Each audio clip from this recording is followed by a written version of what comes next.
Having gone through the different concepts of IoT, the basic concepts, the networking concepts, the communication concepts, the connectivity establishment concepts, the practical hands-on on IoT in the previous lecture, we will now go through a case study of how IoT has been used, and this particular case study is on agricultural use.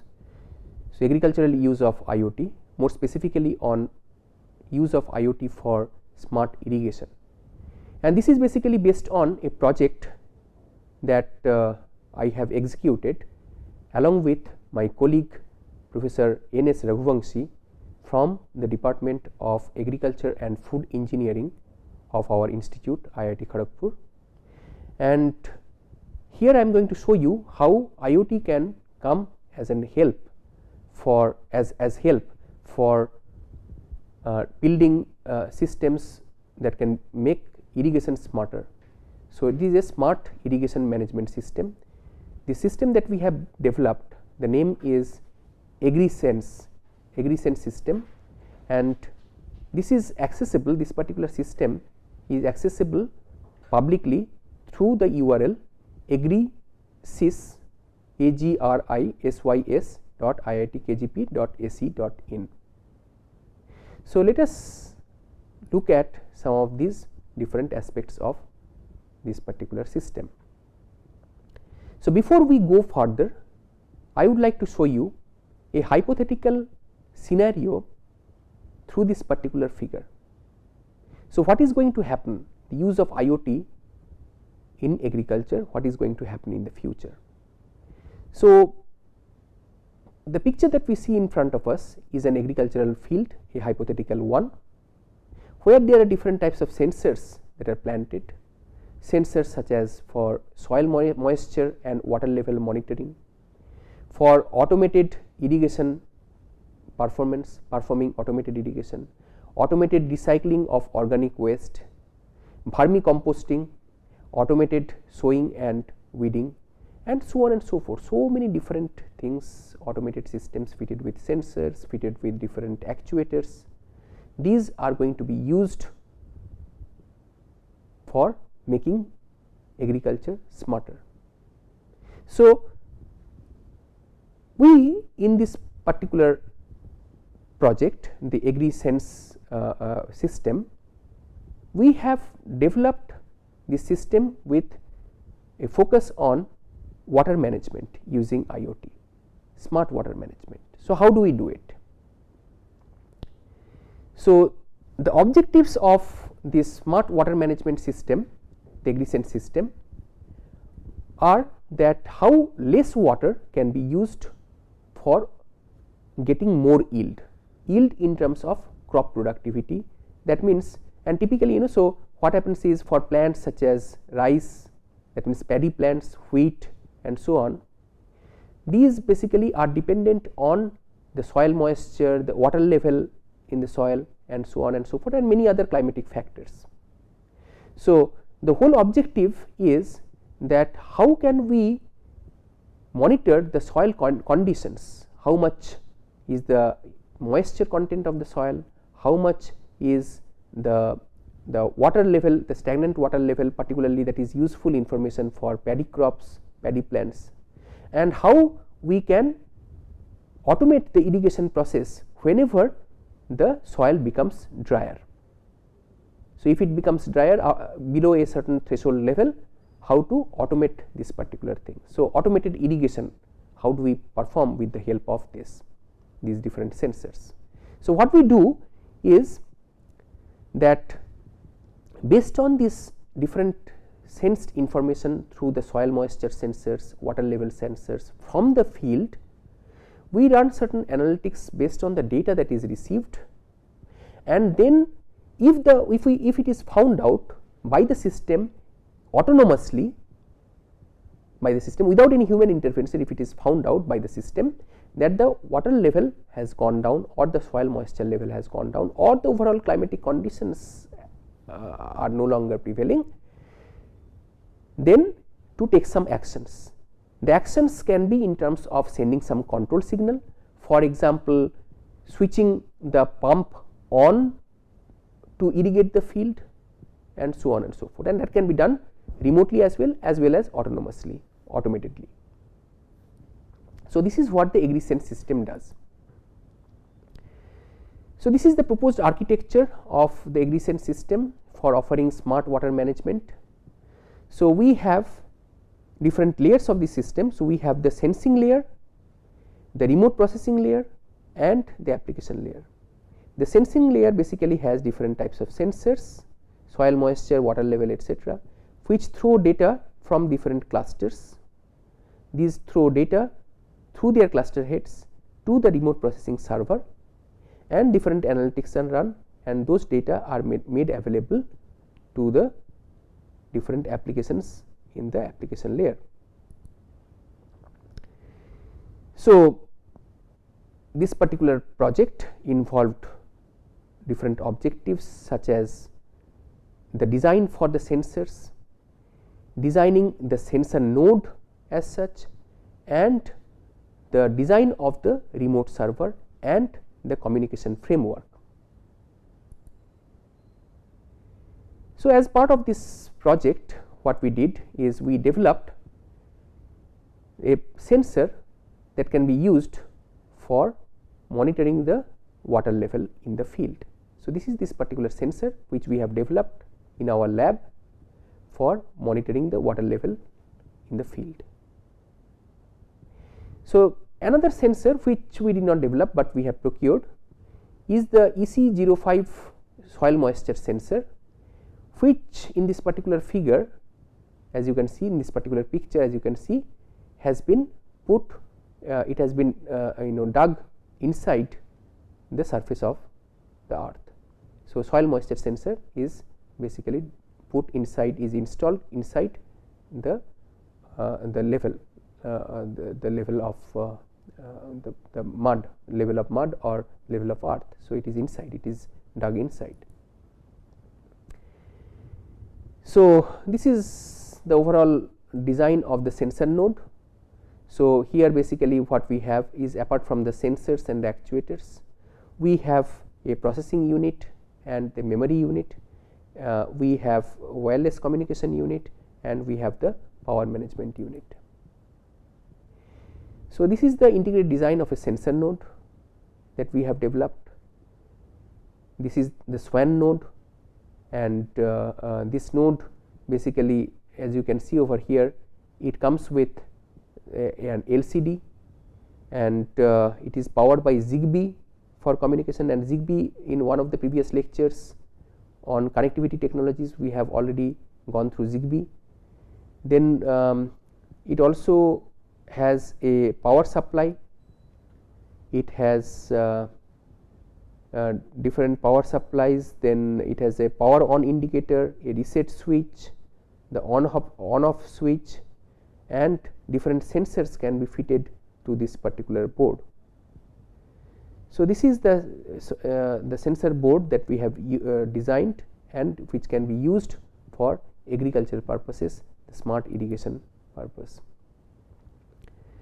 Then the remote server, basically it has a repository which can take all the data from these different sensors, these IoT nodes, through the IoT gateways, and there is a web server which basically stores the field data remotely. That means the web servers are typically stored away from the field, and that is where the data are all stored for use in the future. And there are multi-user servers which basically send the field information to the farmer cell using SMS technology, and also executes the farmer's query and controlling messages. So, basically this basically helps in informing the farmers about the field conditions with the help of SMS, sending different SMSs. So, we will now look at a field demo, and thereafter I am going to show you few other different aspects of this particular system. So, I am going to now take you to the field and show you how this system is deployed and how it functions at the field. Now, I am going to show you one of the implementations of Internet of Things in agriculture. More specifically, this is for irrigation purpose, how IoT can be used for irrigation purpose. And what we are doing is, this is actually, by the way, developed as a sponsored project of MHRD and IIT Kharagpur, and this has been developed along with my colleague Professor N.S. Raghuvangshi of the Department of Agriculture and Food Engineering at IIT Kharagpur. So, what you see over here is an agricultural field.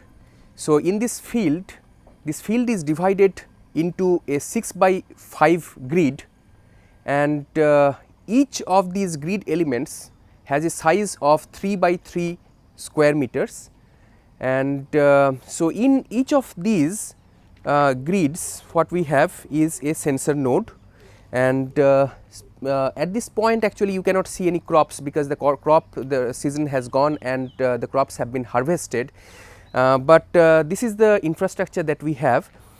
So, this is a solar powered sensor node, and if we look here in this node, we have through this node actually we have two different sensors.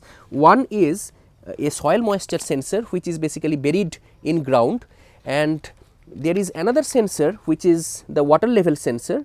So, the soil moisture sensor basically, as this name says, that it basically senses the soil moisture, and the water level sensor is how much is the stagnant water level in this particular grid. So, this is what it measures, and these two sensor data are sent to this particular node, and so this node basically has it is Zigbee powered, and this data has Zigbee communication with the cluster head. So, here actually what we use is a cluster based approach, cluster architecture for sensor deployment, and so from this node, from every node that we have here, the data are sent via Zigbee to the cluster head, and from the cluster head basically supports two types of communication. One is the Zigbee communication for intra cluster communication, and the other one is the GPRS communication from the cluster head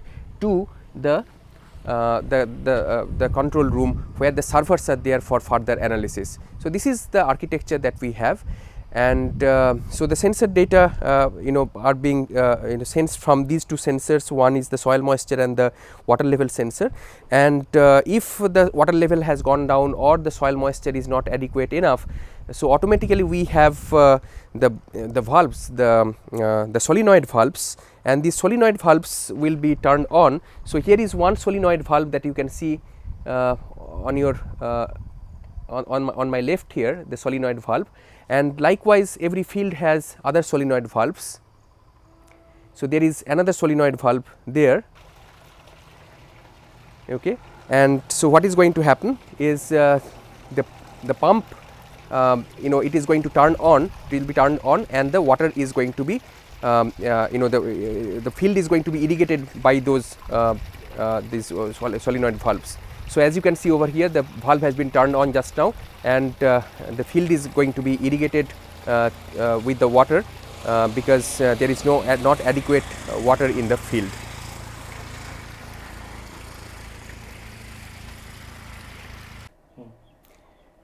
So, as I told you that we are actually following a cluster based architecture for this sensor deployment. So, here what we have is a cluster head.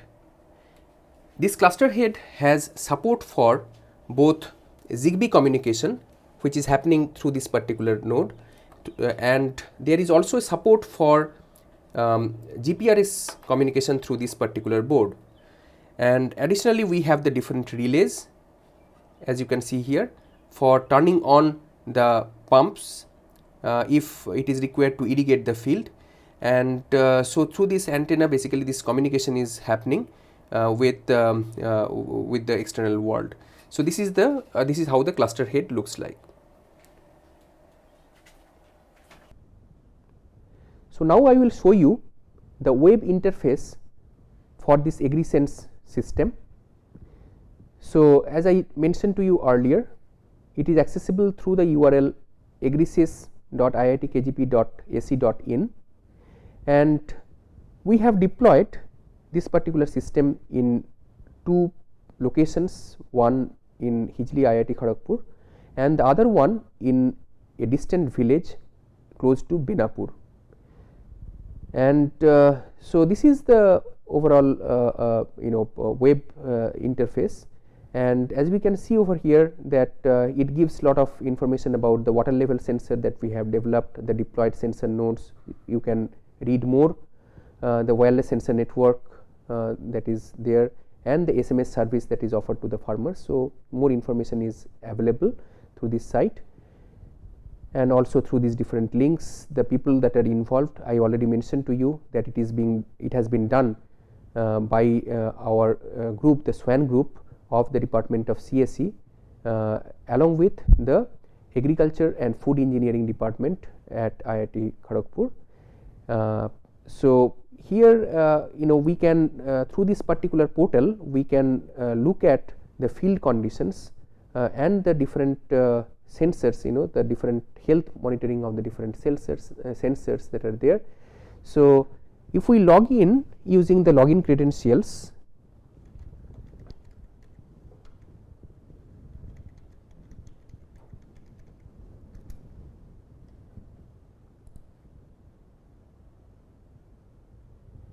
so this is basically the node status from one of the fields. As we can see, these are the different status that are mentioned, and